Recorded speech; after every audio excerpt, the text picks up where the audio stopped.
Hello ladies and gentlemen, I am the Omni viewer, and today I'm going to delve into a little bit of speculation about Godzilla vs. Kong.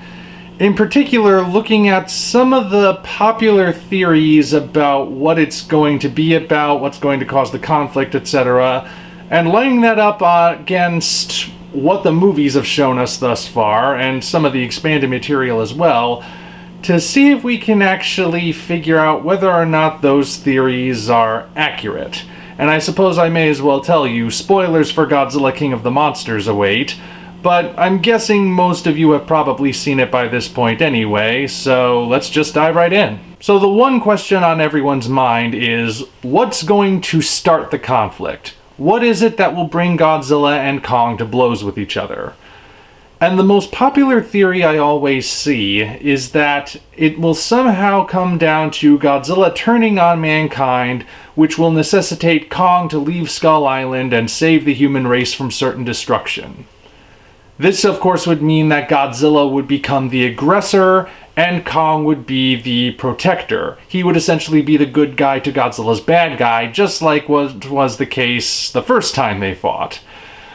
And a lot of people seem to be jumping onto that idea again thanks to King of the Monsters. It was a popular idea from the moment the rematch was announced, mind you.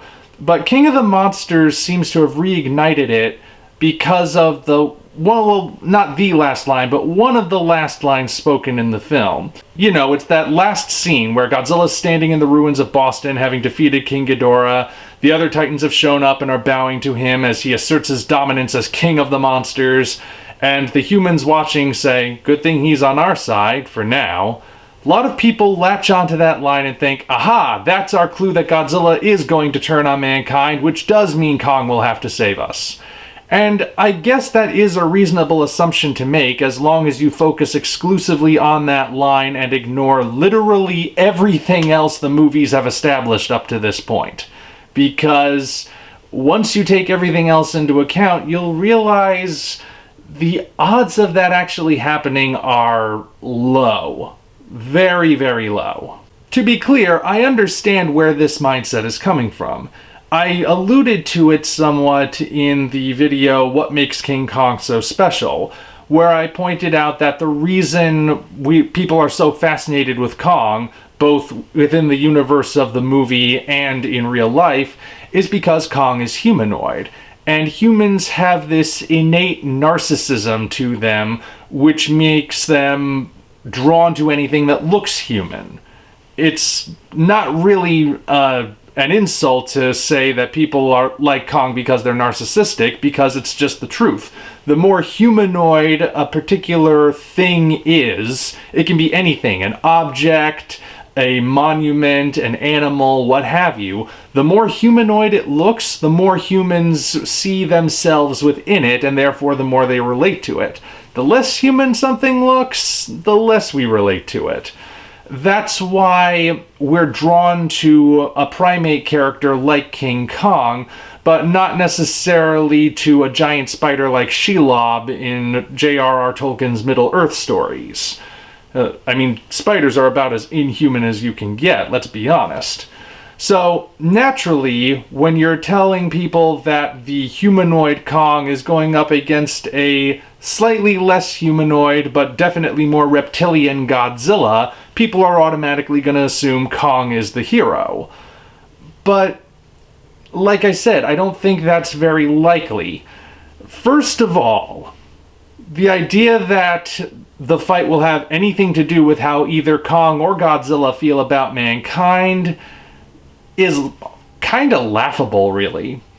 I've seen the MonsterVerse movies quite a few times.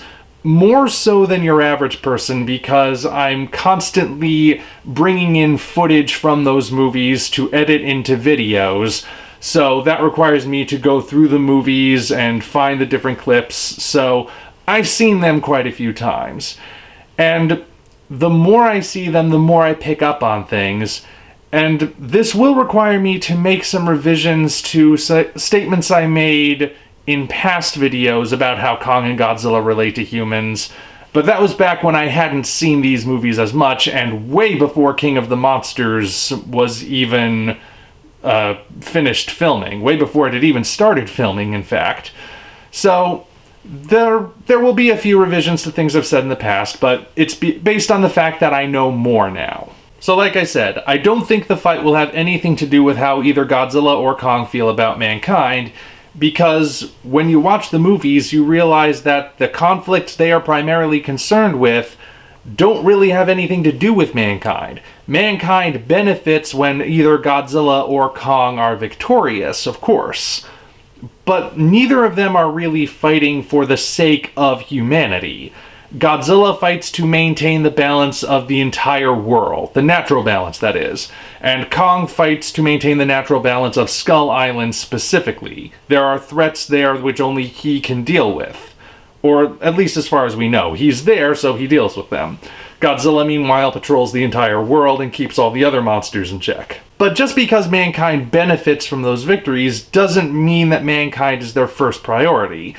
Kong really doesn't interact with humans all that much in Kong Skull Island. And as for Godzilla, he clearly does not go out of his way to avoid destroying human cities, or avoid capsizing human vessels if they're in his way. He doesn't attack them, and more on that a little later as well, but he's not going to go out of his way to ghavoid that sort of thing. The primary reason these monsters fight is because they are concerned with the other monsters.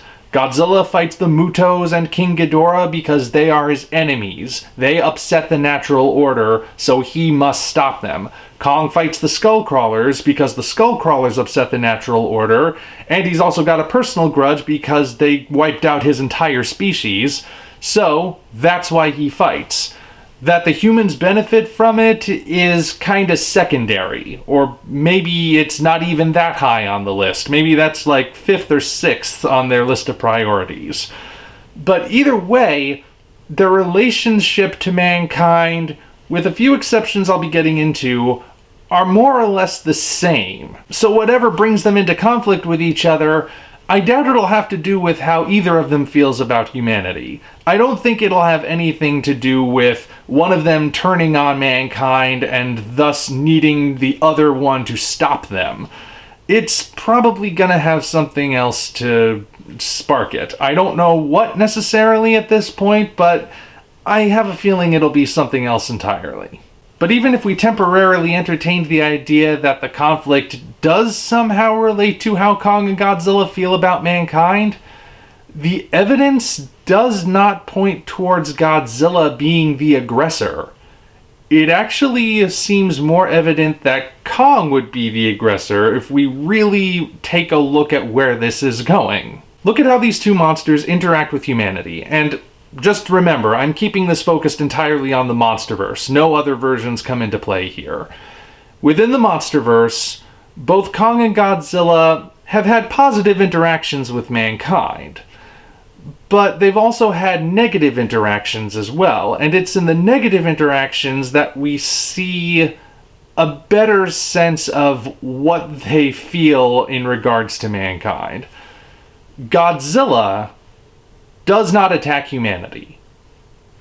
He doesn't. He never has. Bear in mind, it's not like Godzilla doesn't have a reason to attack mankind, and he's been given plenty of reason and opportunity to do so. Within the confines of the films themselves, you have Operation Lucky Dragon from 1954, that's the first thing we see in the 2014 movie, the San Francisco Golden Gate Bridge incident, the nuclear bomb that was supposed to take out him and the Mutos, and the oxygen destroyer's deployment in King of the Monsters. That's 4 different scenarios where mankind tried to kill Godzilla.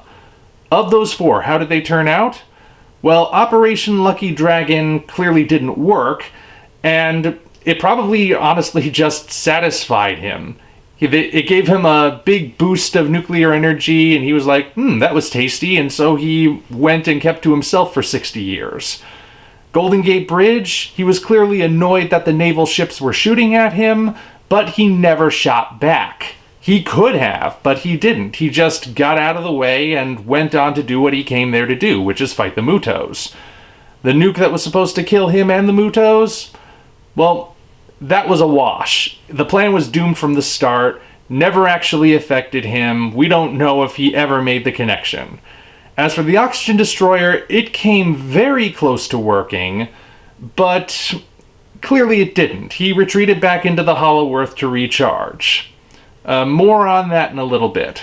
The MonsterVerse Kong, on the other hand, does fight back against humanity. Not without cause, of course. They come in and start dropping bombs that wake up the Skullcrawlers and make his job that much harder, so he clearly sees them as the antagonists and thus has every reason to fight them, but he still does fight back, which is more than Godzilla has ever done in these movies.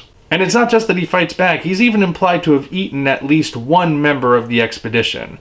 And he blatantly kills Colonel Packer. There's no ambiguity about that at all. We can even look to the expanded material like the prequel comics, which I will never fully count them as 100% canon if there are contradictions, and there are many. But if you do count them as 100% canon, or even just as apocrypha, you still see that the record maintains the idea that Godzilla does not attack mankind. And Kong will attack man if he has a reason to. Or even if he doesn't, he kills Riccio at the end of Skull Island, The Birth of Kong, seemingly just because he's nuts. Riccio, that is. He doesn't necessarily make the connection that Riccio is the guy who destroyed the wall that protects the Iwi, but he does still step on him deliberately while sparing Eren. So it's played kind of like a ambiguous, we don't know what he's thinking sort of thing. But even so, he still kills a human being within that story, whereas Godzilla continues to not kill humans, at least not deliberately. There are probably people who get hurt and killed as he's fighting, but he's not going out of his way to kill them the way Kong does. In fact, Godzilla King of the Monsters presents us with a sequence that I feel is the key moment that tells us what Godzilla's relationship with mankind really is.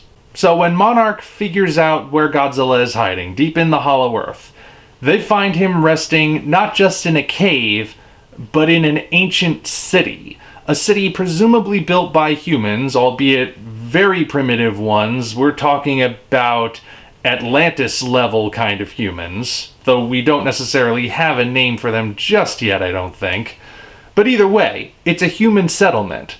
A settlement in which we see plenty of evidence that humans and Godzillas have a kind of close relationship, or at least they used to, back in the day, back in ancient times. This is where Godzilla goes to rest and recharge his metaphorical batteries. And he hasn't destroyed it. It's in fact big enough to accommodate him, and it was deliberately built that way. What's the reason he keeps going there? Partly it's the nuclear energy source there, but supposedly there are plenty of those all over the world. He comes back to this place, this human settlement specifically. A line from the art book actually states that the implication is meant to be that maybe Godzilla remembers this connection that used to exist. But we won't take that as our be-all and end-all. We'll stick to the evidence of the movie itself, which is far more concrete. So Serizawa makes his sacrificial move to rejuvenate Godzilla faster than he would have rejuvenated on his own so he can go and fight King Ghidorah. Before which, Serizawa calls Godzilla the key to coexistence between man and monster. Interesting how the people who are focusing on he's on our side for now seem to forget about that line. Godzilla clearly knows Serizawa is there, and there's clearly a connection between the two. Or at least there appears to be. But what happens next after the bomb goes off is what we really need to focus on. So the bomb goes off and Godzilla rises out of the sea, now supercharged. He is overflowing with energy. His spines are already glowing. He's ready to spit flame. And as he rises, he is looking right at the submarine that's floating directly in front of him. And right as he's about to release his ray, what does he do? He looks up and fires his heat ray into the sky. Having done this, he looks back down at the sub and the human standing on the deck, and as he leans in, his expression clearly changes from aggressive to almost grateful. And after a few moments of this, he turns away and swims off to face his enemy. Now, I think this scene is very significant. This is the key moment that tells us a lot about Godzilla's character in this universe. Think about it. If Godzilla doesn't care about the human race, why did he shoot his heat ray into the sky? He had to release some of that excess energy. There was no reason for him to look away from the sub. He could have just roasted it and been done with it. But he didn't do that. He redirected the beam away from the humans where it would do no harm. And then he looks at them, and as I said, his expression softens. There's no dialogue telling us what Godzilla is thinking, of course. But the scene almost reads to me as if he's saying, I could have aimed that at you, but I didn't, because we are not enemies. We are on the same side. I occasionally see people refer to the MonsterVerse Godzilla as an obedient dog who's subservient to humans, but this scene makes it clear that Godzilla has every ability and perhaps even reason, as I mentioned before, to kill humans as quickly and as swiftly as he wants, but he doesn't. He never has. And even when he doesn't have any reason not to, he still doesn't. That was a really convoluted way of saying that, but I think you get what I'm saying at this point. I look at this scene and I don't see any evidence of a monster that's going to turn on mankind in the next film. I mean, like I said, he hasn't yet. Even when mankind has deliberately tried to kill him, he still hasn't turned on humanity. But again, I don't necessarily think the conflict will have anything to do with how Godzilla or Kong feel about mankind. I think it's more likely that Kong is going to be the one who doesn't necessarily play well with others. This is, again, sort of getting into the expanded material, but a recent excerpt from the novelization shows how Kong apparently has kind of a chip on his shoulder and doesn't seem all that fond of other Titans. But again, I have no idea what's actually going to cause the fight.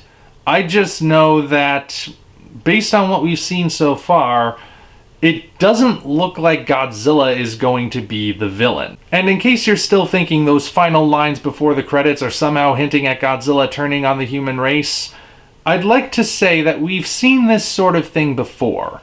The MonsterVerse thus far, by accident or design, is strikingly similar to the Heisei Gamera trilogy. Seriously, if you watch Gamera, Guardian of the Universe, and Godzilla 2014 back to back, you'll see quite a few instances where the former clearly influenced the latter.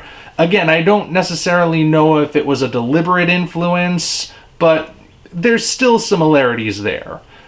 And with that in mind, the second movie, Gamera 2, Advent of Legion, ended on a very similar note, implying that Gamera could potentially turn on the human race as well. Not without cause, mind you, but it could happen if mankind ever stepped out of line. When the third movie, Gamera 3 The Incomplete Struggle, came along, it seemed as if Gamera really had turned on mankind and another monster had to come along and put him down. But, as the movie progressed, we learned that this was not the case. And, well, I don't know if Godzilla vs. Kong will have any sort of influences taken from Gamera 3, but if the pattern holds, maybe. All I'm saying is that we've seen kaiju movies end on that ominous, the hero monster might turn on us next time note before, only for things to sort of bait and switch us, but not in a way that's unfulfilling. So, take that for what you will. Of course, that still leaves questions like what Alan Jonah intends to do with the severed head of Kevin, and how that could potentially lead into the conflict, but I'll save that for a different video. I just wanted to address the question of who was more likely to be the aggressor, Kong or Godzilla. Given that both of these monsters are technically the good guys of this universe, for as much as human concepts of good and evil apply to the Titans, I don't necessarily rule out the possibility that their conflict might not last to the end of the film, but we'll see what happens. For now, though, based on what we've seen, I don't think it's likely that Godzilla is going to turn on humanity, or that he will even be the villain. But who knows, I might be wrong. We'll find out as we learn more information. Until such time as we meet again, this is the Omni Viewer, signing off. If you enjoyed this video, be sure to like it, as well as subscribe to the channel for more content of a similar nature. Also, check the description for links to our Twitter, DeviantArt, and Patreon pages, as well as the Amazon link for the novel Operation Red Dragon: The Daikaiju Wars Part 1, penned by yours truly. Thank you all, and we appreciate your support.